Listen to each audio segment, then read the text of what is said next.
ரசூலுல்லாஹி ஸல்லல்லாஹு அலைஹி வஸல்லம் தாயை இழந்து தந்தையை இழந்து யாருக்கும் பாரமாக இருக்கக்கூடாது என்பதற்காக வேண்டி சிறு வயதிலிருந்தே ஆடு மேய்த்து குறைஷிகளிடத்திலே காய்ந்த பேரித்தம்பளத்துக்கெல்லாம் வேலை பார்த்து அப்துல் முத்தலிஃபோடு வாழ்ந்து கொண்டிருக்கும் பொழுது 8 வயதில் அப்துல் முத்தலிஃபையும் இழந்து அந்த 8 வயதுக்கு பிறகு அபூ தாலிஃபுடைய துணையோடு வாழ்ந்து கொண்டிருந்தவர் ரசூலுல்லாஹி ஸல்லல்லாஹு அலைஹி வஸல்லம். அப்படித்தானே? தாய் இல்லை, தந்தை இல்லை, அப்துல் முத்தலிஃப் இல்லை, 8 வயசுக்கு பிறகு அபூ தாலிஃப். அபூ தாலிஃபோடு வாழ்ந்து கொண்டிருக்கும் பொழுது அபூ தாலிஃப் எல்லா உபகாரத்தையும் மார்க்கத்திற்காக வேண்டி செய்தார். ஆனால் மரணிக்கிற நேரத்தில் இஸ்லாத்தை தழுவாமல் மௌத்தா போயிட்டார். அதுவரை செய்த உபகாரம் அல்லாஹ்வுடைய ரசூலுக்கு பெரிதாக தெரியவில்லை. எது பெரிதாக தெரிந்தது தெரியுமா?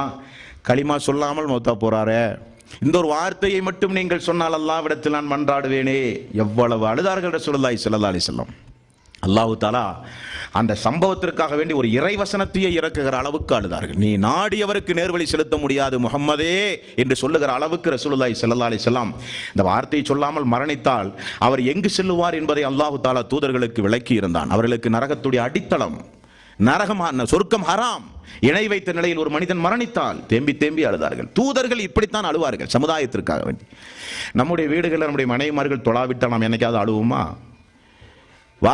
கணவன்மார்கள் தொழாவிட்டால் மனைவிமார்கள் அழுவார்களா? சிறுக்கு என்கிற மாபாதகத்தை நம்முடைய தாயும் தந்தையும் செய்து கொண்டிருந்தால் குடும்பத்தில் ஏன் வீம்பு வம்பு தம்பு பிரச்சனை பேசாம தான் இருப்போமே தவிர அவர்களுக்கு மார்க்கத்தை எடுத்து சொல்லணுமே, அவர்களும் இஸ்லாத்தை பின்பற்ற வேண்டுமே. இப்படியே அவர்கள் இருந்தால் மறுமை நாளில் நரகத்தினுடைய அடித்தளத்திற்கு செல்வார்களே என்று யாராவது அழுதிருக்கிறோமா? அழல. அழுகணும். இப்படி இதற்காக வேண்டி அழுக வேண்டும், மறுமைக்காக வேண்டி அழ வேண்டும், நம்முடைய குடும்பத்திற்காக வேண்டி நாம் அழ வேண்டும்.